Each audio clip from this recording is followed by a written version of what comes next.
हाय, मेरा नाम अविद बंसल है। मैं एक ऑथर, एक लाइफ कोच हूँ in the art of conscious living. मेरा ऑनलाइन प्लेटफॉर्म्स पे आने का सिर्फ एक मकसद है, to spread the right awareness about the phenomena of life, जिसे आजकल लोग मैनिफेस्टेशन कहते हैं। नेविल गॉडर्ड का lecture north of the strip, ये लेक्चर मई 10 को डिलीवर हुआ था इन 1968। ये लेक्चर उस टाइम का लेक्चर है जब Neville Goddard regularly on the weekends और कभी कभी वीकडेज में भी लॉस एंजलिस के कैलिफोर्निया के विल्शायर एबल थिएटर में अपना लेक्चर डिलीवर करते थे in front of the audience. ये लेक्चर काफ़ी फेमस है क्योंकि इसमें नेविल गॉडर्ड तो काफ़ी, आप कह सकते हैं, काफ़ी पावरफुल एंड काफ़ी meaningful how to live a desired life manifestation success story share करते हैं फ्रॉम द ऑडियंस इटसेल्फ। तो अब शुरू करते हैं north of the strip, Neville Goddard का ये लेक्चर। नेविल गॉडर्ड का एग्जैक्ट वर्ड्स बट मेरी वॉइस में। इस प्लेटफॉर्म पर हम ये मानते हैं कि गॉड सब कुछ इमेजिनेशन ही है और गॉड ही इंसान है, स्पिरिचुअल मैन। वो शरीर या स्किन या कपड़े नहीं है जिसे हम शायद थोड़ा पहनते हैं, नहीं, वो हम हैं। इसलिए मैं भी पूरा और पूरा का पूरा ही इमेजिनेशन हूं, और आप भी। हम ये भी मानते हैं क्योंकि गॉड ही एक अकेले क्रिएटर हैं और गॉड ही इंसान है, तो हम भी क्रिएटर हुए। ये लाइफ खुद इमेजिनेशन की एक एक्टिविटी है। ये पूरी दुनिया जिसमें हम रहते हैं, ये इमेजिनेशन की ही दुनिया है। आज रात हम, उम्मीद है हमें कि हम इसे ऐसे तरीके से देखें कि आपको बाहर जाकर इसे प्रूव करने का एक हौसला मिले। हर कोई वो बन सकता है जो वो बनना चाहता है, लेकिन आपका रियल बीइंग, जो आपका असली वजूद है, इनविजिबल है और आपको सिर्फ उसकी एक रूप या एक मैनिफेस्टेड रूप दिखता है, क्योंकि गॉड एक स्पिरिट है। इसलिए मैन भी स्पिरिट है, इंसान भी एक स्पिरिट है। और जब हम स्पिरिट की बात करते हैं तो हमारा मतलब इमेजिनिंग से होता है, कल्पना से। यहाँ दो बहुत ही शानदार केस हिस्ट्रीज हैं, तो ध्यान से सुनिए और इस टेक्निक को कॉपी करने की कोशिश कीजिए। जिस लेडी ने मुझे बातें बताई हैं, वो यहाँ बैठ के अगर कहीं बैठी हैं तो वो किसी भी इंसान से बिल्कुल भी अलग नहीं है, क्योंकि भगवान ही इंसान है, हम ही वो इंसान हैं। मेरा मतलब मेल या फीमेल से नहीं, क्योंकि ये तो बस कपड़े हैं। ये लेडी कहती हैं कि 1 साल पहले मेरे हस्बैंड ने हमारा घर बेचने का एक फैसला लिया। मैंने इसकी ज़्यादा चिंता नहीं की, क्योंकि मुझे पुराने एक्सपीरियंसेस से पता है कि मेरा घर तब तक नहीं बिक सकता जब तक मैं उसमें मेंटली सोना बंद ना कर दूं। लेकिन मैंने उन्हें घर बेचने का उनका हक इस्तेमाल करने दिया अपने पति को, क्योंकि वो हमारा घर था, हम दोनों का। 4 महीने तक कई रियल एस्टेट एजेंट्स ने इसे बेचने की कोशिश की और वो नहीं बिका, और उन्होंने हार मान ली, रियल एस्टेट एजेंट्स ने। इसके थोड़े ही टाइम बाद हमने डिसाइड किया कि हम ये घर बेचकर एक बड़ा सा घर लेंगे। असल में ये एक छत है जिसके नीचे 2 यूनिट्स हैं, ताकि मेरी मम्मी और मेरी आंट हमारे साथ रह सकें और टैक्स बिल सिर्फ एक ही आए, क्योंकि एक छत है। मैंने डिसाइड किया कि मेरे हस्बैंड सही थे, और फिर मैंने इमेजिनेशन में वेस्ट हॉलीवुड एरिया में सोना शुरू कर दिया। मैं लगातार 4 रातों तक ऐसे ही सोई। 5वें दिन मेरे हस्बैंड अपने एक फ्रेंड से मिलने रुके और वहां उन्हें एक स्ट्रेंजर, कंप्लीट स्ट्रेंजर मिला, जिसे पहाड़ियों में घर चाहिए था। वो उसे हमारा घर दिखाने ले आए।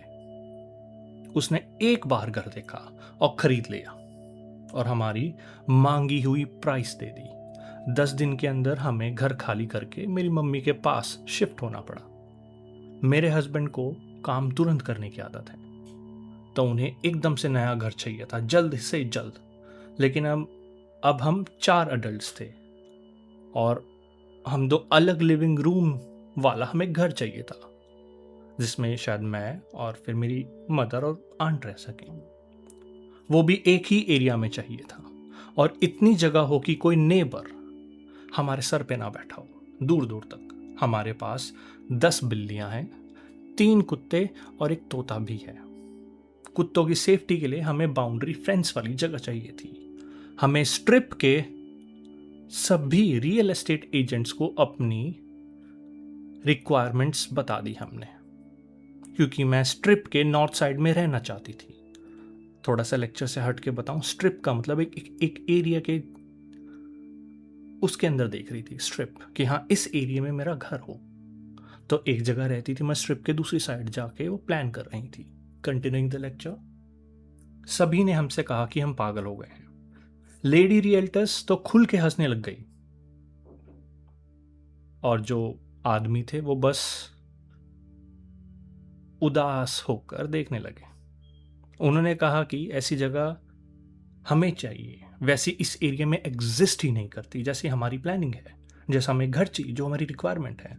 और अगर हुई भी तो हमारी ऑफर्ड प्राइस, मतलब जिस प्राइस में हम खरीदना चाहते हैं उससे कई 5 या 6 गुना ज़्यादा उतना प्राइस होगा। उनके हिसाब से हमारा प्राइस एक मजाक था कि हमें इसी प्राइस के अंदर चाहिए। मैंने उनके मजाक पर ध्यान नहीं दिया। मैंने कहा, आपने मेरी बात नहीं सुनी, हमें वही घर चाहिए और उसी प्राइस पर। मुझे अंदर से पूरा वुडन पैनल्ड घर चाहिए था। अब तो उन्हें पक्का यकीन हो गया कि हम पागल हैं। इस लेडी ने इमेजिनेशन में वैसे ही घर में सोना शुरू कर दिया। फिर एक दिन एक एजेंट ने दूसरे से कहा कि इन्हें ना किंग्स रोड वाला एक प्लेस दिखाओ, और ये वही एरिया था जहां पे वो घर चाहती थी। मगर दूसरे रियल एस्टेट एजेंट ने कहा, तुम्हें पता है ना वो जिसकी प्रॉपर्टी है वो ओल्ड लेडीज प्रॉपर्टी के टुकड़े भी नहीं करने देगी, और तुम इन्हें बेचने निकले। तब इस लेडी ने कहा, तो चलो बस हंसी मजाक के लिए ही देखाते हैं, अगर वो नहीं दे रही तो कोई नहीं, हंसी मजाक के लिए देख लेते हैं। एजेंट्स का मन नहीं था, लेकिन फिर भी वो गए। वो प्राइवेट रोड पर मुड़े, और फिर घर की लेडी ने उन्हें पूरा प्लेस दिखाने ले गई। वो जो औरत जो उन्हें शायद एक टुकड़ा भी नहीं देती जमीन का, वहां एक बहुत बड़ा 25 फुट का रूम था। वो रेड वुड से पैनल्ड था, और खरीदने वाली लेडी ने कहा, मैंने इतना खूबसूरत सब एक रूम अपने सपने में भी नहीं देखा। घर 2 एकड़ में था, और एक ही छत के नीचे 2 घरों जैसा था। वहां एक पूल था, लेकिन इस लेडी को पूल नहीं चाहिए था, सिर्फ घर चाहिए था। ग्राउंड्स देखने के बाद, पूरा ज़मीन देखने के बाद, और घर में वापस आने के बाद, वो डाइनिंग रूम से निकलते हुए बालकनी पे जाके खड़ी हुई, और नीचे लिविंग रूम में देखा कि उनके हस्बैंड फायर प्लेस के पास अपनी पाइप के साथ खड़े हैं, और उनके चेहरे पे पूरी सेटिस्फैक्शन उनके हस्बैंड के। फिर वो सब एजेंट के ऑफिस वापस चले गए, और लेडी ने हस्बैंड से कहा, चलिए उन्हें एक ऑफर देते हैं। तो एक लेडी ने कहा, मेरा तो खाना ही हजम नहीं होगा, और दूसरी ने कहा, भूल जाओ इसे, डील को भूल जाओ, बड़ा महंगा होगा। तब इस लेडी के हस्बैंड को गुस्सा आया, जो कि हालांकि उन्हें इतना आसानी से आता नहीं। उन्होंने डेस्क पे जोर से हाथ मारा, क्या आपका काम हमारा बताया हुआ ऑफर आगे देना है या नहीं?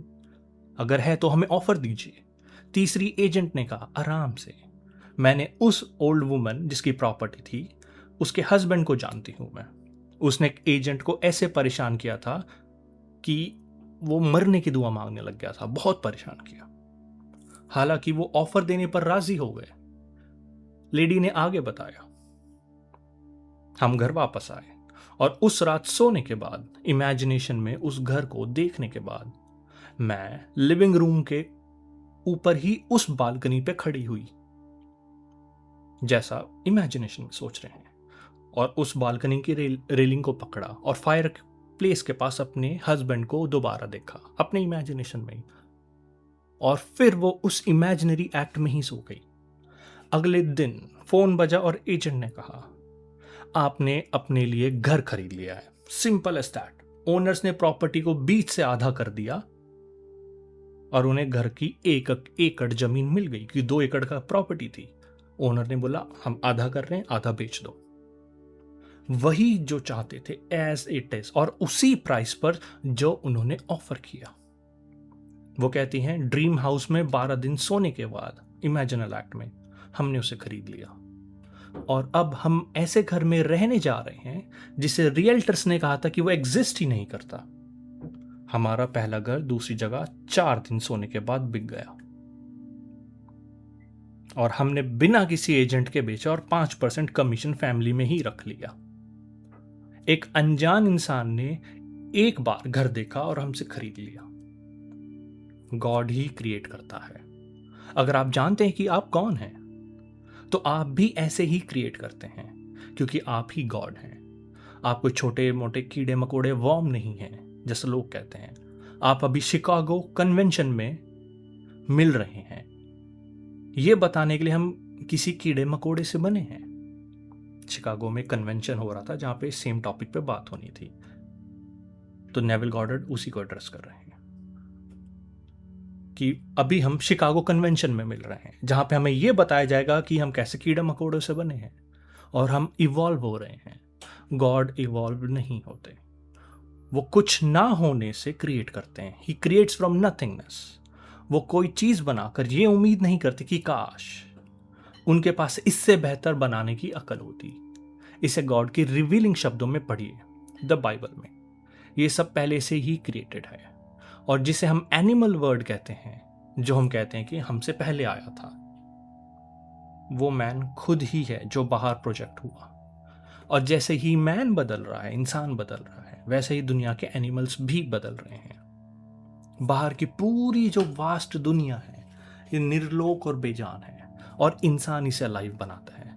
मैं ये अपने मिस्टिकल एक्सपीरियंसेस से जानता हूँ। मैं जानता हूँ कि जब मैं अपने अंदर किसी एक्टिविटी को फ्रीज करता हूँ, तो बाहर भी वैसे ही वो एक्टिविटी फ्रीज हो जाती है, और जब मैं इसे अपने अंदर दोबारा स्टार्ट करता हूँ तो स्टार्ट हो जाती है।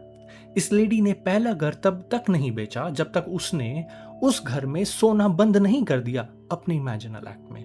और फिर जब उसने एक बड़े घर का डिसीजन लिया, 4 एडल्ट्स थे,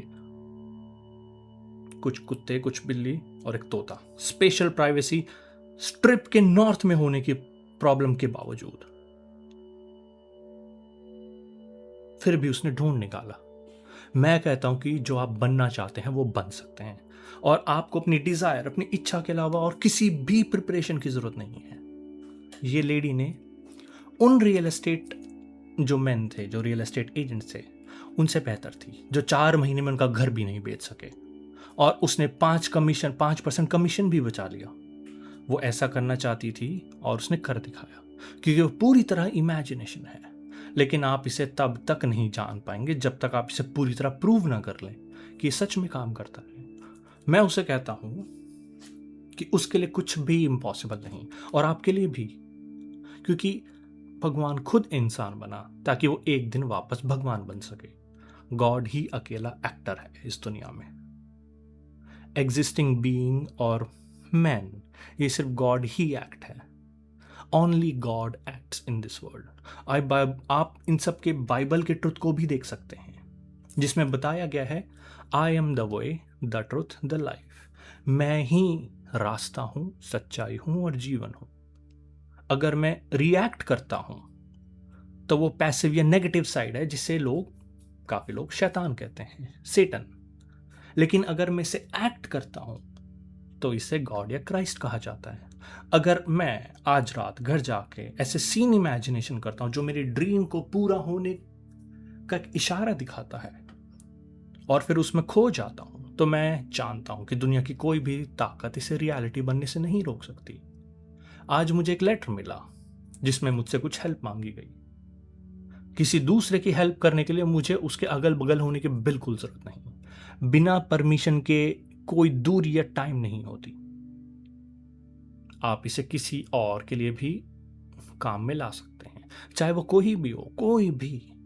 यह लेटर न्यूयॉर्क से था, जिसमें वहां एक अच्छे डॉक्टर के बारे में बताया गया था। एक डॉक्टर के बारे में, उनके फेस पर कुछ ग्रोथ और मतलब कह सकते गांठें आ गई थी, और उन्हें डर था कि कहीं कैंसर, मैलिग्नेंट कैंसर ना हो। और फिर पता चला कि उन्हें पार्किंसन डिजीज भी है, जिसमें पूरा शरीर कांपता है। इस फ्रेंड ने मुझे यह बताने के लिए लिखा और पूछा, क्या आप इतने दूर होते हुए भी इनके लिए कुछ कर सकते हैं? मैं 3000 मील दूर नहीं हूं, क्योंकि सब कुछ मेरे अंदर ही है। मैं इमेजिनेशन में उस डॉक्टर को अपने सामने लाया जिसको दिक्कत थी, और अपना हाथ उनके चेहरे पर रखा। मैंने एक ऐसे फेस पे हाथ रखा जहां कोई गांठ नहीं थी। हालांकि रियल लाइफ में थी गांठें, बट मैंने इमेजिनल एक्ट में ऐसे चेहरे पर फेस रखा डॉक्टर के जहां पे कोई गांठ नहीं थी, बिल्कुल स्मूथ स्किन। और फिर दोनों साथ में चले हम, मैं और डॉक्टर। और वो बिल्कुल भी नहीं लड़खड़ाए। अगर उन्हें पार्किंसन होता तो वो लड़खड़ाते। वो बिल्कुल भी नहीं लड़खड़ाए, वो एकदम हेल्दी इंसान की तरह चले। बस मैंने यही किया। अब ये लेटर आया है जो मुझे बता रहा है कि अंदर, उनके अंदर कुछ हुआ डॉक्टर के। वो गांठें चली गई, उनका कांपना, वो शेकिंग पार्किंसन वाला, वो बंद हो गया। अब वो दोबारा अपने ऑफिस जा सकते हैं, परफेक्टली फाइन। फिर भी एक डॉक्टर होने के नाते वो जानते हैं कि उनकी कंडीशन इनक्योरेबल है, इलाज से बाहर है, जिसका इलाज ही नहीं है। ये तब तक इनक्योरेबल है जब तक वो ऐसा सोचते रहेंगे। अगर मैं उनके साथ फेल भी हो जाता तो भी फर्क नहीं पड़ता, क्योंकि मैं फिर भी अपने शानदार टैलेंट को यूज कर रहा होता। अगर अगले लेटर में ये लिखा होता कि उनकी डेथ हो गई, तो भी इसका मतलब ये नहीं होता कि मैं फेल हो गया, क्योंकि वर्ल्ड्स के भी अंदर वर्ल्ड होते हैं, दुनिया के अंदर दुनिया होती है। और भगवान कभी फेल नहीं हो सकता। हमसे बस इतना करने को कहा गया है कि हम इमेजिनेशन करें और फिर इसे सच होने दें। मैंने इस बात से परेशान नहीं हो सकता कि डॉक्टर्स क्या कहते हैं। हम कोई छोटे मोटे कीड़े नहीं, हम गॉड हैं। वी आर गॉड, क्योंकि गॉड अपनी इमेज बनाए और वो हम थे, उसमें जान डाली और वो एक लिविंग सोल बन गया, लाइक यू एंड मी। लेकिन अगर आप लाइफ गिविंग स्पिरिट नहीं बनते तो आपको पता ही नहीं चलेगा कि आप इस दुनिया के जीवन का कारण हैं, और तब आप इसे बदल नहीं पाएंगे। जैसी होती दुनिया वैसी चलती। यहां उस लेडी की एक स्टोरी है जिसने घर खरीदा था, जो हमने पहले बताया। वो एक दिन एक रेस्टोरेंट में जाकर उसने कुछ अलग से रोज कलर्ड, पिंक कलर्ड पानी के ग्लासेस देखे और पूछा कि क्या वो इन्हें खरीद सकती है, क्योंकि उन्हें पसंद आई। वेटर और होस्टेस दोनों ने कहा कि ये रेस्टोरेंट के लिए खरीदी गई चीज है, या फिर आप रेस्टोरेंट के लिए खरीदारी करने वाले इंसान से बात करना काफी इम्पॉसिबल हो सकता है, क्योंकि बहुत ही चिड़चिड़ी अनप्लेजेंट औरत है जिसने खरीदा रेस्टोरेंट के लिए ग्लासेस। तो आपको तो उनसे बात करना पड़ेगा, मगर बहुत चिड़चिड़ी है वो। उन्होंने ये भी कहा कि ग्लासेस ईस्ट में बने हैं और उनका स्टॉक बहुत लिमिटेड है। तो लेडी वापस घर आ गई, लेकिन हर दिन वो उन ग्लासेस को अपने टेबल पर देखती थी, इमेजिनल एक्ट में, पूरे के पूरे 8 ग्लासेस, क्योंकि एक सेट में 8 ग्लास होते हैं। 1 महीने बाद वो और उनकी जो मदर, वो लेडी और उनकी मदर फिर से उस रेस्टोरेंट में गए, बट इस बार वहां एक नई हॉस्टेस थी। उसने अपना इंट्रोडक्शन दिया और फिर उन ग्लासेस का टॉपिक निकाला और कहा कि उसने सुना था कि बायर उनमें से एक भी नहीं बेचेगी। फिर वो मुस्कुराई और बोला एक्सक्यूज मी, और 1 मिनट में एक बॉक्स के साथ वापस आई और लेडी को दे दिया। उसमें सिर्फ 8 ग्लास नहीं, बल्कि उससे डबल 16 ग्लासेस थे, और वो भी बिना किसी चार्ज के, क्योंकि भगवान के गिफ्ट का कोई प्राइस नहीं होता। वो उन ग्लासेस के लिए ज्यादा प्राइस देने के लिए भी तैयार थी, लेकिन वो उन्हें गिफ्ट के रूप में मिले, एब्सोल्युटली फ्री। अगर आप जानते हैं कि आपको इस दुनिया में क्या चाहिए, तो आप उसे पा सकते हैं। और किसी को ये मत कहने दीजिए कि आप लालची हैं, आप एक्विजिटिव हैं। जो लोग आपको ये कहते हैं उन्हें खुद वो चीज मिल जाए तो उनको ऐतराज नहीं होगा। तो वो लोग क्या कहते हैं उससे बिल्कुल बेफिक्र हो जाइए और जाकर एक फुल, वंडरफुल और रिच लाइफ जिए, क्योंकि जो आप करना चाहते हैं वो आप कर सकते हैं, अगर आप जानते हैं कि आप कौन हैं। आप पूरे के पूरे इमेजिनेशन है, और इमेजिनेशन ही गॉड है, और सिर्फ गॉड क्रिएट करता है। इस लेडी ने वेस्टर्न गेट को यूज करना सीखा, जो हम में से ज्यादातर लोगों में बंद रहता है। वेस्टर्न गेट का मतलब होता है टच, छूना, छूने की सेंसेशन, इमेजिनल एक्ट में, और यही उसका सीक्रेट था। उसने देखा कि हस्बैंड फायरप्लेस के पास कैसे दिखते हैं, और रात को उन्होंने वही सीन रिक्रिएट किया, लेकिन उसने अपने हाथों से बालकनी को पकड़ के फील किया, ताकि वो खुद को प्रूफ कर सकें कि हाँ, मैं बालकनी में खड़ी हूं, बालकनी की वो रेलिंग। अब मैं थोड़ा लेक्चर से अलग बताना चाहता हूं। अगर आपने इस चैनल पे भी देखा हो कि जैसे हमने लैडर मैनिफेस्ट किया, हमने रोज मैनिफेस्ट किया, हमने करेंसी मैनिफेस्ट करी। हमारा प्राइम फोकस क्या था? रोज की पेटल्स को छूना, उसके सॉफ्ट सॉफ्ट पेटल्स को छूना, और जो करेंसी थी उसकी जो फ्रीक्वेंसी थी, जो आवाज थी और जो टच था, खुरदुरापन, उसको फील करना। और हम में से काफी लोगों ने वो मैनिफेस्ट किया। इसे ही नेविल गॉर्डन ने शॉर्ट फॉर्म में वेस्टर्न गेट कहा या फिर टच का सेंस कहा। कंटिन्यूइंग द लेक्चर, तो आपकी डिजायर क्या है? मैं टच या वेस्टर्न गेट के यूज पर जितना भी जोर दूं कम है। मैं लोगों को इमेजिनरी पेचेक्स लेते हुए और उन्हें टच करते देखा है। वो देखने में, बातें सुनने वगैरह के सेंसेस को तो ले आए थे, लेकिन जब उन्होंने टच के सेंस को शामिल किया तो उस चीज ने एब्सोल्युटली वंडरफुल काम किया।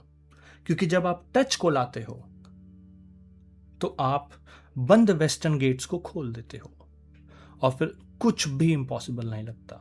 अगर मैं 10,000 मील दूर किसी बेड में आराम से सो सकूं और वहां से अपनी दुनिया को देखूं तो मैं वहीं खींचा चला जाऊंगा, क्योंकि मैं पूरा इमेजिनेशन हूं। तो जहां मैं इमेजिनेशन में हूं वहां मुझे होना पड़ेगा। चाहो तो मैं फिजिकली यहां हूं, लेकिन अगर मैं अपनी दुनिया को किसी दूसरी जगह से देखूं तो मैं वहां हूं। और अगर कोई सेंसिटिव है तो वो मुझे वहां देख पाएगा। मुझे स्पेस के पॉइंट्स पर देखा गया है जब मैं फिजिकली यहां था या वहां दिखना चाहता था। मैं वही हूं जहां मैं इमेजिनेशन में हूं। तो अगर मैं इमेजिन करता हूं कि मैं वो पर्सन हूं जो मैं बनना चाहता हूं और उस स्टेट में ऐसे चलूं जैसे वो सच हो, तो दुनिया की हर चीज़ से सच बनाने के लिए दौड़ पड़ेगी। अगर मैं सिर्फ इमेजिनेशन में वैसे ही रहूं जैसे मैं फिजिकल बॉडी में रहना चाहता हूं, तो जो भी अलग लग रहा है वो सब एक साथ जुड़कर इसे रियल बना देगा। इसे अपने ऑफिस में ट्राई कीजिए, और अगर चीजें सही नहीं है या जैसी होनी चाहिए थे वैसे नहीं है, तो आप अज्यूम कीजिए कि वो पर्सन वैसे ही एक्ट कर रहा है जैसे उसे करना चाहिए, और आप वो कन्वर्सेशन सुनिए जो वो तब करते अगर वो वैसे इंडिविजुअल होते जैसा आप उन्हें चाहते हैं। और अगर वो कल वैसे ही एक्ट करते हैं जैसे आपने इमेजिनेशन में किया था, तो फिर रियलिटी कहाँ है? ये एक दिन आपको समझ आएगा। वही बात स्क्रिप्चरल मेटाफर में भी कही गई है। When weary man enters his cave, when he meets his savior in the grave। Hindi में कहूं, जब थका हुआ इंसान अपनी गुफा में एंटर करता है तब वो कब्र में अपने सेवियर से मिलता है। लेकिन वो इंसान नहीं है, गॉड ही रियलिटी है। और मेल और फीमेल ये तो बस हमारे कपड़े हैं ऊपर के। ये बॉडी ही वो केव है, और यही वो ग्रेव है जिसकी बात कही जाती है। ये वही जगह है जहां गॉड ने खुद को लेटा दिया था। और बाइबल में जैसे कहते हैं, I am crucified with Christ, nevertheless I live, yet not I but Christ lives in me. Hindi में बताऊं, मैं क्राइस्ट के साथ क्रूसिफाइड या क्रूसिफिक्शन पे चढ़ा दिया गया हूं, फिर भी मैं जीता हूं, पर मैं नहीं बल्कि क्राइस्ट मेरे अंदर जीता है। तो ये सब मेरे अंदर ही बनाया गया है, क्योंकि गॉड ही इटर्नल मैन है और मैं ही वो हूं। वो हमारे अंदर सिखाने के पर्पस से खुद को बुनते हैं। मेरे केस में ये मेल है, लेकिन वो इंसान नहीं है। वो मेल और फीमेल के कपड़े पहनते हैं, लेकिन वो इंसान नहीं। और फिर सेटन, शैतान के बारे में हमें कहा गया है, ओ शैतान, true thou art a dunes, thou canst not tell garment from the man। ओ शैतान, सच में मैं तुम्हें एक मूर्ख देखता हूं। तुम कपड़े और इंसान के बीच में अंतर भी नहीं बता सकते।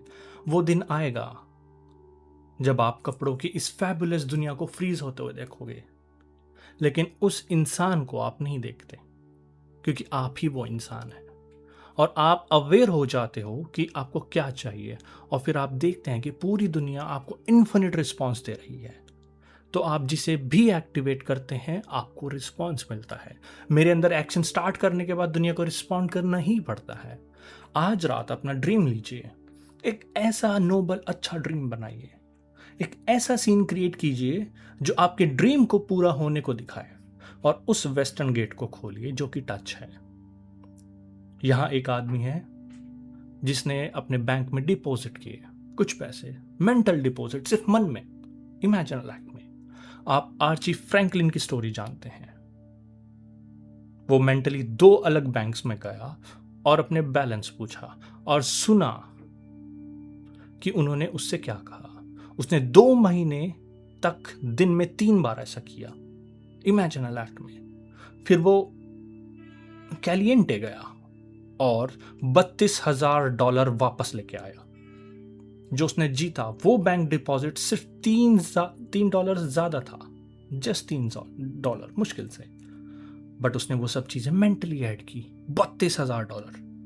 मैं ये नहीं कहता कि कैलिएंटे जाओ और यही काम करो, लेकिन मैं कहता हूं कि खुद को उसी स्टेट में रखो और किसी को ये मत कहने दो कि ये स्पिरिचुअल नहीं है, क्योंकि जब वो ये कह रहे होते हैं तब वो पहले से ही सोच रहे होते हैं कि क्या आप उस चेक को बोरो करने का सोच रहे हो, पक्का उधार से लेके आए होंगे और शायद वो उसको मिल जाए।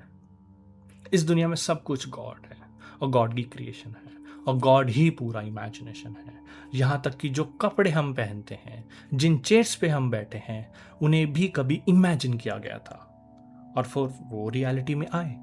किसी को ये मत कहने दीजिए कि ये गलत है।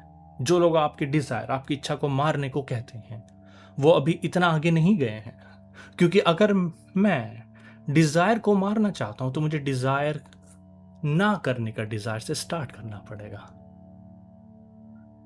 और मैं कहां जा पाऊंगा, कितनी ही दूर, कि डिजायर को ना डिजायर करने की डिजायर रखनी पड़ेगी। इसलिए बाहर जाइए, वो कीजिए जो आप करना चाहते हैं, क्योंकि अगर मैं डिजायर की ना करने की डिजायर रखूं, क्योंकि वो भी एक डिजायर है और उन लोगों की वो डिजायर थी तो वो भी पूरी हुई।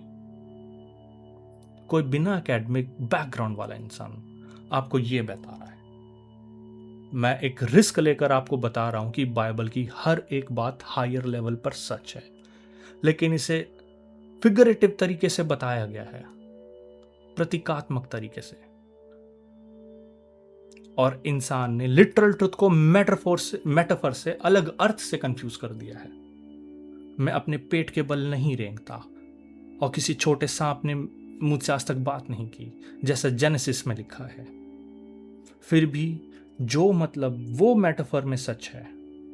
सांप को सभी क्रिएचर्स में सबसे चालाक और सटल कहा गया है कि ये इंसान के विजडम को रिप्रेजेंट करता है, जो अपनी सभी आर्ट्स और रिलीजन्स को अपनी शान के लिए लेता है और उन्हें क्रिएटर्स को डेडिकेट करता है। और फिर एक इंसान ऐसा आता है जो कभी किसी स्कूल नहीं गया और उन्हें रियलिटी दिखाता है, और जब लोग खुद को इतना समझदार समझते थे, वो उस जैसे इंसान के सामने पेट के बल रेंगने लगते हैं। बाइबल में बातें हायर लेवल पर और मेटाफर लेवल पर बताई गई हैं, लेकिन मैं अपने मिस्टिकल एक्सपीरियंसेस से वो बात जानता हूं जो मुझे किसी बुक से नहीं मिली। ये statement, you must be born from above और you can not enter the kingdom of heaven, Hindi में बताऊं, आपको ऊपर से पैदा होना पड़ेगा, नहीं तो आप स्वर्ग के राज्य में घुस नहीं पाएंगे। इसका एक एग्जाम्पल है। ये एक शाब्दिक सच है, एक लिटरली सच है, लेकिन इसे मेटाफर के रूप में बताया गया है। उस अमीर जवान आदमी ने कहा कि कैसे पॉसिबल है कि मैं दोबारा अपनी मां के गर्भ से वापस पैदा हूं, तभी मैं शायद किंगडम ऑफ हेवन में जा पाऊं। लेकिन वो वॉम्ब नीचे है, ऊपर नहीं। ये दूसरा इंसान, यानी जो हमारा स्पिरिचुअल मैन है, जो हम हैं, ये उसके बर्थ की बात हो रही है। जेनेसिस से लेकर बुक के एंड तक ये कहता है कि गॉड ने सभी चीजों को क्रिएट किया और उन्होंने कहा इट इज गुड, मतलब ये अच्छा है। 7 बार उन्होंने रिपीट किया it is good, it is good, it is good, जो कि परफेक्ट नंबर है 7। एक दिन आप इस पूरी वास्ट दुनिया को देखेंगे और आप कहेंगे इट इज गुड, और आप इसमें जान फूंक देंगे, इसे एनिमेट कर देंगे। मैं जानता हूं कि सब कुछ मन के अंदर हो रहा है और उसी की एक्टिविटी पे डिपेंड करता है, और इसे बड़े अक्षरों में लिखे गए इंसान, मैन, क्योंकि कपड़े तो मेल और फीमेल हैं, आप मैन हैं। और ये कोई, जब मैं मैन बोलता हूं तो कोई मैन मैन और फीमेल वाला मैन नहीं, ये एक जेनरिक मैन है जो कि गॉड है। ये पूरी वास्ट दुनिया उस इंसान का ही बाहरी निकला हुआ रूप है। ये कोई मैन नहीं, मैन और फीमेल वाला, बल्कि मैन है, एक जेनरिक मैन जिसमें मैन और वुमेन आते हैं। जो कुछ भी आप देखते हैं, चाहे वो बाहर लगे, वो सब अंदर है, आपकी अपनी वंडरफुल इमेजिनेशन में, जिसका ये वेजिटेटिव वर्ल्ड जो भौतिक दुनिया है बस एक परछाई है। स्टेज पर ये सोचना मुश्किल है कि आपकी दुनिया एक शैडो है और ये आप ही के द्वारा डाली गई है और आप ही इसे एक्टिवेट करते हैं। जब आप ड्रीम करते हैं तो ये मत सोचिए कि क्योंकि इसे सपोर्ट करने के लिए कोई फैक्ट नहीं दिख रहा तो ये हो नहीं सकता। ये आएगा, इसलिए नोबल ड्रीम्स दिखे, हमेशा देखिए। अगर आपको फेम, शोहरत चाहिए तो वो लीजिए, लेकिन मैं सजेस्ट करूंगा कि आप खुद को सजेशन दें कि आप जाग रहे हैं और इस फ्रोजन वंडरफुल वर्ल्ड को, खुद को इसे एक्टिवेटर के रूप में देख सकते हैं। मुझे उम्मीद है कि आप में से कई लोगों की ये डिजायर होगी कि जो मैं कर रहा हूं वो आप भी करें और आप बाहर जाएं और सबको बताएं। पहले इसे अपने आप पर प्रूव कीजिए। रिपेंटेंस की आर्ट को सीखिए, पश्चाताप की आर्ट को सीखिए, जिसका मतलब है चेंज ऑफ माइंड, मतलब अपने मन को बदलना। इसे ट्राई कीजिए और बार बार ट्राई करते रहिए और प्रूव कीजिए कि आपके अंदर का एक चेंज आउटर वर्ल्ड में चेंज प्रोड्यूस करेगा। बाहर जाइए और उसे प्रूव कीजिए और फिर दूसरों को बताइए।